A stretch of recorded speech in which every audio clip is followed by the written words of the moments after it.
Hello everyone, welcome back to my channel Learn Physics Easily. இன்னைக்கு 12th Physics Unit 1ல என்னென்ன important 3 mark questions இருக்கு and 5 mark questions இருக்குன்னு பார்க்கலாம். So நான் உங்களுக்கு அந்த important questions சொல்றப்பவே அதுல importantா என்ன தியரியோட keywords இருக்குன்னு சொல்றேன். Because நீங்க வெறும் derivation diagram அது மட்டும் எழுதுனீங்கன்னா உங்களுக்கு full 3 mark full 5 mark கொடுக்க மாட்டாங்க. அது உள்ள paragraphல சில important keywords இருக்கும். அந்த keywordsம் நீங்க எழுதுனீங்கன்னா தான் உங்களுக்கு full marks கிடைக்கும். So lesson 1ல பார்க்கலாம். And also 2 mark question short answers வேற வழியே இல்ல, எல்லா questionsமே படிச்சுதான் ஆகணும். Because அது நம்மளால predict பண்ணவே முடியாது இந்த question வரும் அந்த question வரும்னு. But 5 mark 3 mark நிறைய இருக்கிறதுனால அது வேணா நம்ம important பார்க்கலாம்.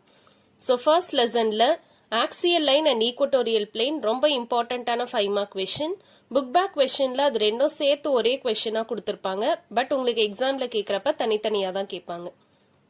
இதுல ஆக்சியல் லைனோட டயக்ராம் நீங்க கரெக்டா போடணும். அதுல இ பிளஸ் வெக்டார் லார்ஜரா இருக்கணும். அந்த டயக்ராம்ல இ மைனஸ் வெக்டார் கம்மியா இருக்கணும். அதோட எக்ஸ்பிளனேஷனும் கொடுத்திருப்பாங்க. ஓகே, எலக்ட்ரிக் ஃபீல்ட் வந்து டிஸ்டன்ஸை டிபெண்ட் பண்ணிருக்கோம். டிஸ்டன்ஸ் கம்மியா இருந்ததுன்னா எலக்ட்ரிக் ஃபீல்ட் கிரேட்டரா இருக்கும். அதனாலதான் இ பிளஸ் வெக்டார் கிரேட்டரா இருக்கும், இ மைனஸ் வெக்டார் கம்மியா இருக்கும். சோ நீங்க அந்த கொஸ்டின் எழுதுறப்ப இந்த பாயிண்ட கண்டிப்பா எக்ஸ்பிளைன் பண்ணும். நெக்ஸ்ட் ஈக்குவட்டோரியல் பிளேன் டிரா பண்றப்ப ஈக்குவட்டோரியல் பிளேன்ல ரெண்டு டயக்ராம் இருக்கும். அந்த காம்பனன்ட் செப்பரேஷன் கொடுத்திருப்பாங்க. E plus sine theta, e minus sine theta, e plus cos theta and e minus cos theta. இதுல இந்த காம்பனண்ட்டை நம்ம ரெண்டா ஸ்பிளிட் பண்றோம், பர்பெண்டிகுலர் காம்பனன்ட், பேரலல் காம்பனன்ட் அப்படின்னு கண்டிப்பா அந்த தியரி எக்ஸ்பிளனேஷன் உள்ள இருக்கணும். அதுல e plus sine theta and e minus sine theta equal and ஆப்போசிட்னால கேன்சல் ஆயிடும். E plus cos theta and e minus cos theta அது மட்டும் சேம் டைரக்ஷன்ல இருக்கனால ஆட் ஆகும். ஓகே, இதை மட்டும் நீங்க பெர்ஃபெக்ட்டா எழுதணும். Next, derive an expression for torque experienced by a dipole due to uniform electric field. இந்த கொஸ்டின் உங்களுக்கு 3 மார்க் கொஸ்டின்ல தான் கேட்பாங்க. டயக்ராம்ல வரைகிறப்ப அந்த எலக்ட்ரிக் ஃபீல்ட் லைன்ஸோட லைன் செக்மெண்ட் ஈக்குவலா இருக்கணும். பிகாஸ் யூனிஃபார்ம் எலக்ட்ரிக் ஃபீல்ட்ல அதனால அது ஈக்குவலா இருக்கணும். டைரக்ஷன் அந்த ஹேரோ மார்க்கும் ஒரே மாதிரி தான் அந்த ஹேரோ மார்க்கை நீங்க போடணும். இது உள்ள கீவேர்ட்ஸ் நீங்க பாத்தீங்கன்னா ஃபர்ஸ்ட் பேராகிராஃப்ல இருக்கிறத அப்படியே நீங்க கண்டிப்பா எழுதணும். ரெண்டு ஃபோர்ஸ் ஆக்ட் ஆகும், ஒரு ஃபோர்ஸ் QE, இன்னொரு ஃபோர்ஸ் மைனஸ் QE. இந்த ரெண்டு ஃபோர்ஸும் நம்ம ஆட் பண்ணோம்னா 0 ஆயிடும். ஸோ நெட் ஃபோர்ஸ் வந்து ஆக்ட் ஆகாது, பட் டார்க் வந்து ஆக்ட் ஆகும். ஸோ அந்த எக்ஸ்பிளனேஷனும் and right and corkscrew rule use பண்ணுவோம். அந்த எக்ஸ்பிளனேஷனும் இந்த கொஸ்டின்ல கண்டிப்பா தியரியில உள்ள இன்க்ளூட் பண்ணும். ஃபைனல் ஆன்சர் கிடைச்சதுக்கு அப்புறமா எங்க டார்க் மேக்சிமமா இருக்கு, எங்க டார்க் மினிமமா இருக்கு அதுவும் கரெக்டா எழுதணும். So next 6th question. இது லாங் ஆன்சர்ல தான் கொடுத்திருக்காங்க, பட் இதுவும் ஒரு 3 மார்க் கொஸ்டின் தான்.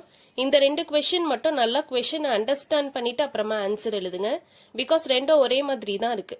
derive an expression for electrostatic potential, இதுவும் derive an expression for electrostatic potential. But இது பாயிண்ட் சார்ஜ், இது எலக்ட்ரிக் டைபோல். அதனால பாயிண்ட் சார்ஜ்னா அது 3 மார்க் கொஸ்டின், எலக்ட்ரிக் டைபோல்னா வந்து 5 மார்க் கொஸ்டின். ஓகே, இதுவும் கொஞ்சம் நல்லா கிளியரா அண்டர்ஸ்டாண்ட் பண்ணிட்டு எழுதுங்க. இந்த கொஸ்டின்ல தியரியில எதுவுமே கீவேர்ட்ஸ் அந்த மாதிரி எதுவுமே இல்ல.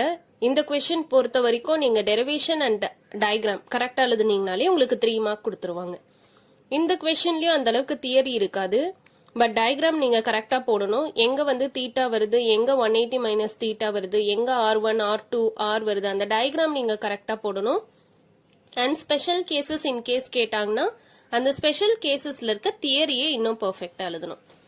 Next, Gauss law application. First application. இந்த ஃபர்ஸ்ட் அப்ளிகேஷன்ல சிலிண்ட்ரிக்கல் காசியன் சர்ஃபேஸ் அப்படின்னு ஒரு எக்ஸ்பிளனேஷன் கொடுத்திருப்பாங்க. அது ரொம்ப இம்பார்ட்டன்டான கீவேர்ட். நெக்ஸ்ட், அந்த டெரிவேஷன்ல 3 ஸ்பிளிட் பண்ணிருப்பாங்க. Top surface, bottom surface, curved surface. ஏன் top surface and bottom surface வந்து 0வா இருக்கு, ஏன் கர்வ்டு சர்ஃபேஸ் மட்டும் இருக்கு, அந்த எக்ஸ்பிளனேஷன், அந்த ஆங்கிள் பேரலலா பெர்பெண்டிகுலரா அப்படின்னு ஒரு பேராகிராஃப் எக்ஸ்பிளனேஷன் இருக்கும். அதை மட்டும் ரொம்ப பெர்ஃபெக்ட்டா எழுதணும். So cylindrical Gaussian surface mention பண்ணும். ஏன் டாப் அண்ட் பாட்டம் சர்ஃபேஸ்ல ஃபிளக்ஸோட வேல்யூ 0வா இருக்குன்னு கரெக்டா எழுதணும். ஏன் கர்வ்டு சர்ஃபேஸ்க்கு மட்டும் ஆன்சர் வருதுன்னு எழுதணும். அது எழுதினீங்கனாலே இது உங்களுக்கு ஃபுல் 5 மார்க் வந்துடும். நெக்ஸ்ட் கொஸ்டினும் இதே மாதிரி தான். இது ரெண்டும் எப்பவுமே ஒன்னா சேர்த்தே படிங்க. இதுலயும் அதே போல டயக்ராம் கரெக்டா டிரா பண்ணும். இதுலயும் வந்து சிலிண்ட்ரிக்கல் காசியன் சர்ஃபேஸ் தான். பட் இங்கே வந்து அந்த எலக்ட்ரிக் ஃபிளக்ஸை 3ஆ ஸ்பிளிட் பண்ணுவாங்க. Point P, point P dash, அதுக்கப்புறமா curved surface.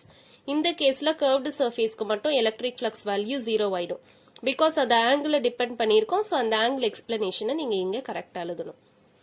Next question, electric field due to an infinitely charged spherical shell.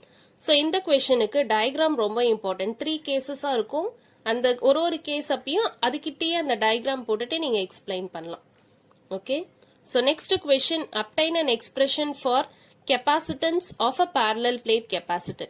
இதுலயும் அந்த அளவுக்கு தியரி ரொம்ப இம்பார்ட்டன்டா இருக்காது.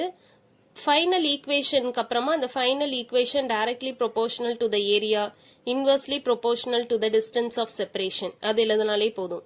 ஸோ இந்த கொஸ்டின் வந்து 3 மார்க் கொஸ்டின்ல தான் கேட்பாங்க. நெக்ஸ்ட் கொஸ்டின், எனர்ஜி ஸ்டோர்ட் இன் parallel plate capacitor.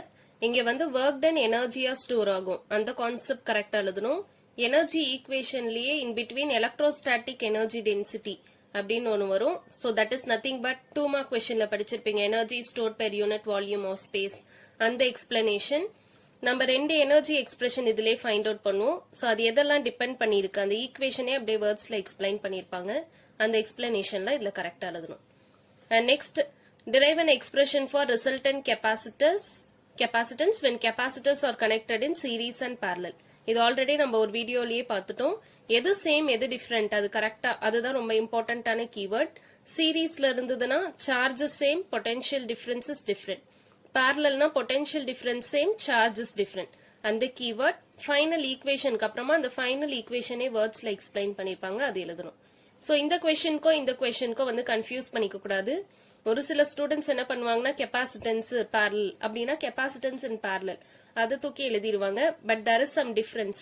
இங்க ரிசல்டன்ட் கெப்பாசிட்டன்ஸ் கொடுத்துட்டு parallel கொடுத்தாங்கன்னா தான் அந்த equation Cp equal to C1 plus C2 plus C3.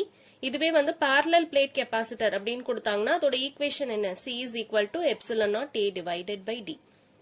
Next, construction and working of Van de Graaff generator. இதுவும் ரொம்ப ரொம்ப ஈஸியான கொஸ்டின் தான். லென்த்தியா இருக்கிறத பார்த்து பயப்பட வேணாம். ஜஸ்ட் அந்த டயக்ராமோட எக்ஸ்பிளனேஷனே பாதி கொஸ்டின் கவர் ஆயிடும். ஒர்க்கிங்கும் வந்து அந்த டயக்ராமை கம்பேர் பண்ணி படிச்சீங்கனாலே ஈஸியா இருக்கும். ஸோ இது தியரி கொஸ்டின்னால எல்லாமே இம்பார்ட்டன்ட் தான். எதுவுமே ஸ்கிப் பண்ற மாதிரி இருக்காது.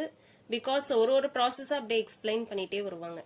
அண்ட் ஆல்சோ இந்த கெப்பாசிட்டர் சீரீஸ் parallel தனித்தனியா கேட்டாங்கன்னா 3 மார்க் கொஸ்டின், ரெண்டும் ஒன்னா சேர்த்து கேட்டாங்கன்னா 5 மார்க் கொஸ்டின்.